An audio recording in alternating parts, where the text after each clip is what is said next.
Hi guys, today I'm going to be interviewing Elizabeth LaBau from the blog Sugar Hero. Elizabeth is a master when it comes to all things sweet. She also contributes to the site about.com. She does all the sweet stuff. I'm really excited about this interview because I've been following Elizabeth forever. Her links will be down below, and if you want to learn more about Elizabeth, just keep watching. Okay, so my first question to you is, where does your love for cooking come from? I actually have an aunt named Corinne who I sort of grew up with, and she was an amazing cook, and she was always entering recipe contests, and she always used like weird ingredients or things that I wasn't familiar with at the time. And I would always see her experimenting in the kitchen, and I thought she was so cool, and like it was really neat to me that she could just take a whole bunch of different things and combine them together and make something delicious. She cooked the food for my wedding. She was just like an amazing cook, and I don't know that I necessarily thought of her when I decided to become a chef, but that's definitely where like I get my inspiration as far as like my love of just being in the kitchen and playing around with food is from my aunt for sure. So when did you start cooking? Like, how old were you when you started? I was not in the kitchen very much growing up. Like my parents still think it's funny that I do this for a living because I was never interested unless we were like making cookies where I could eat the cookie dough. I was just like, this is not for me. So it wasn't really until I was living on my own, like sort of after college when I got married, that I started cooking. And I didn't actually know that I wanted to do this until a couple years after I graduated from college and ended up going to culinary school. So it wasn't like it's been a lifelong dream. It's sort of something that I figured out about myself in my early adulthood, I guess. So then how did you decide to go to culinary school? So I was working at this really boring job at an insurance company, and I didn't have to do too much work. So I'd like spend a lot of time basically reading food blogs like all day and like printing out recipes that I wanted to try, and wishing that I had a food blog while not actually starting a food blog. And then I found a program for like a pastry and baking program, a night program at a culinary school, so I could keep doing my job while I went to school. And it was more affordable than some of them. It wasn't like a huge investment. So I figured I'll try it. Maybe it won't be for me. Maybe I'll just learn some yummy recipes to do at home. And I turned out I really loved it. And so then after I graduated from the culinary program, I just applied sort of at a whim to like some really good bakeries in Los Angeles, being like, we'll see what happens. And I got a job at one kind of right away. So then I was like, shoot, this is real. I guess I'll do it. I wasn't really sure because my other job paid pretty well, and bakery jobs don't pay very well usually. And so it was a little bit of a leap of faith, but it turned out to be a really good decision. Then you started your blog a while after that, and how did you decide to start that up? Because you said you worked in restaurants. Yeah, I had a little blog on Blogspot actually. Pretty soon after I started working in restaurants, I started a blog, and it was like so neglected, and it was terrible, and like I didn't know how to take pictures. I just basically would post things I did from work, but it was like really inconsistent.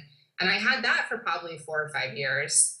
And then I was reading food blogs that I found really inspiring that were, consistent and well done, and they put a lot of thought into it, which I was not doing. And I was like, well, I really would like to have a blog and a product that I'm proud of. And so about 3 years ago, I decided to start all over. I left the Blogspot blog. I started Sugar Hero kind of from scratch. I imported a few of my old posts, but, it was really sort of starting again from the beginning, and really with a lot more intention and thought this time to just have it be a product that I'm proud of, that I put a lot of work and effort into, and treat it like, a little bit like a job. So yeah, it's been 3.5 years now with Sugar Hero, and I think it's gone pretty well. Yeah, for sure. So so like when I look at your blog, like I want to try everything. So it would be really hard for me to pick a favorite recipe, but what's yours from what you've posted so far? My favorite recipe to eat, or my favorite recipe just today? Just that you've posted on the blog. Gosh, I really like posting. I don't know if I have a favorite. My favorite thing to sort of think about and construct are larger layer cakes. I just think they're kind of like Sugar Hero's mascot. They're like a little extreme. They're a little over the top. They're not really something you'd like make for like a casual Tuesday dinner. but it's where I get to like let a lot of my creativity out and just sort of have a lot of fun. Like I posted for Sugar Hero's birthday last year. I posted a 7 or 8 layer mousse cake, and each layer was like a different color and a different fruit flavor, and it was like layers of cake and mousse. And again, it was like a little bit ridiculous. It's definitely nothing you just like make to serve your family, but it's so fun, and that might be my favorite so far, just because it's so like emblematic of what the spirit of Sugar Hero is to me. Right. And But so you have a son and you have a husband. You obviously make like a ton of desserts. So what role does your family play in your blog? Well, Jason, my husband, is actually my hand model. So for a lot of my photos, if you see like giant man hands doing something, it's because I've called him in from the other room. He also does a lot of dishes, but mostly they're just super supportive. Like it takes a lot of my time. It takes more time than I'd like, you know, in the evenings or on weekends sometimes, and they are just really supportive of this dream and this goal and sort of understand that it's something that's important to me. And I think they also don't mind getting to share the results on a regular basis. If you are not in the kitchen cooking up these amazing cakes, what can we find you doing elsewhere? Well, I'm lucky. I live in Los Angeles, and there's a lot of trails and mountains kind of near where I live. I live sort of at the base of a mountain range, and I really love trail running and hiking. And so, and that sort of also helps to balance out all the desserts I make. So I do a lot of trail running, a lot of hiking, a lot of being outdoors.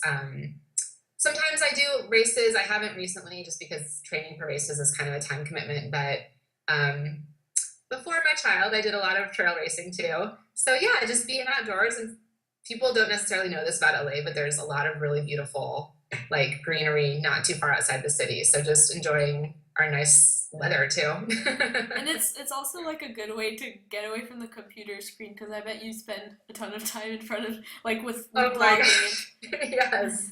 Yeah, the computer screen, or like hunched over in the kitchen, Yeah. hunched over like I don't know, I'm developing some sort of terrible spinal problem. So it's good to remember to like get out of the house, stand up straight, don't stare at something, and just get some fresh air once in a while, for sure. If you're a foodie, you obviously like to try different kinds of foods around where you live, especially in LA where you have like a ton of variety. So what is something that you would love to eat or that you would eat every day, and what's something that you would never touch? I'm a little weird about some vegetables. Like I don't like any mushrooms, I don't like eggplant, I don't like olives, and I was a vegetarian for a long time. And so not liking mushrooms and eggplant was really hard because a lot of the like meat substitutes at restaurants would often be like portobello mushrooms, eggplant, whatever.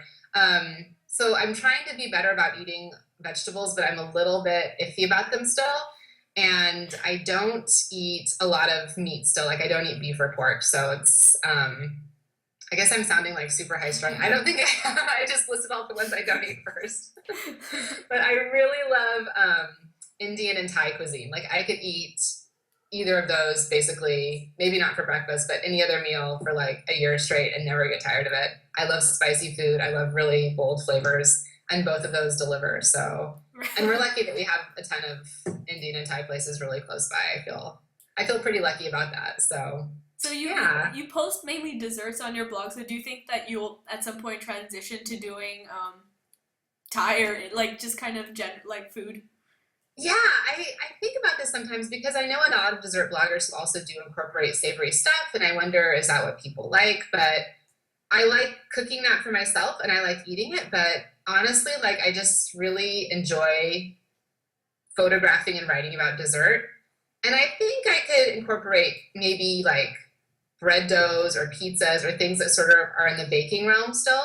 But at this point, I'm not really feeling like, starting a dinner series or anything. That's not really where my interest lies right now. Hmm. But in a year, I don't know, but yeah, I'm thinking not right now. Yeah. So if there was only one utensil that you could use in the kitchen, what would it be?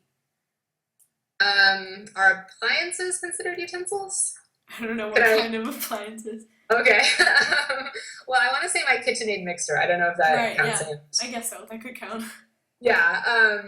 I mean, I have a lot of sort of gadgets, but I think the KitchenAid because my reasoning is, I can make like cookie dough by hand or cake batter by hand, but I would never ever want to like beat egg whites into meringue by Right. hand or really even beat cream, even though it's like very possible. I just think that sounds horrible. So I think I would have to choose my KitchenAid mixer to stay with me just so I would never have to beat egg whites like That's funny. for 20 minutes like that. Since you post a lot and you get to interact with a lot of other people through your blog, what are some of the highs and lows that you found through blogging? I mean, honestly, I love the creativity. I love being able to sort of post whatever I want and be inspired by just anything. I love the community of blogging. Like, I mean, the fact that I'm talking to you from half a world away, I think is amazing and so fun. And people come up with things I would never dream of. And like every time I check my feed reader, I'm like, what are these crazy ideas from your brain? I love seeing the creativity of so many people and becoming friends with strangers that I never would have met before. The lows, and I think you might feel this as well, like I always feel pressure to do more. Like there's always things that can be done Yeah. on a blog, like Yeah. tweaks you could make, comments you can respond to, other comments you could leave for people. So like sort of never having an off button is challenging for me. And then I feel just a lot of like, and maybe this is me being crazy, but like social media pressure, like everyone's just constantly posting and like I can't keep up. Like I don't have the time. I don't know who these people are who have the time to be on social media for 24 hours a day. But it sort of feels like a lot of pressure to keep up with everyone in every sense of the word. In addition to blogging, there's 20 million other things I have to do to be successful that like Yeah. stresses me out. Yeah. I don't know For me too, if you experience that too. definitely, Okay. There's so much like for social media. I feel like other blogs are always like they're always posting on their Pinterest or their Twitter, and I can't do all of them at once, and I don't have time. Like I have not like I have to step away from the computer sometimes. It's just Yes, I think it's healthy. Like I don't know, maybe I just manage my time poorly and everyone is No, really no. smart about it, but I'm exactly the same way. yeah. Yeah. So, who are some of the chefs or people that you look up to in general, like through cooking or blogging?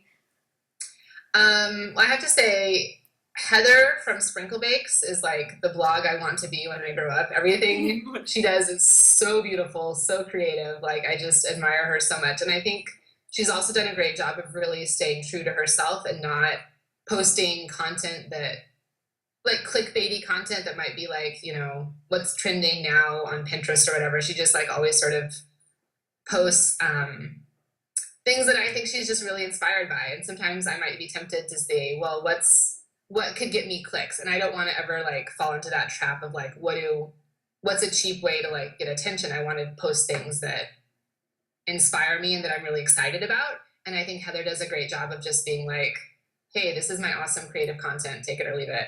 I really like the sugar hit, Sarah. She's in Australia and she has such a funny tone and she posts a good mix of dessert and non-dessert recipes. And then I really like 10th Kitchen with Dangwala. She is so hilarious and she always talks about like pop culture stuff, which, I subscribe to Us Weekly. I'm super into it. So I appreciate people who like can mix in a little MTV gossip with their food blogging. Yeah. And then as far as non-bloggers, I really like, I think her name's pronounced Jazine Bullock Prado. She's a cookbook writer.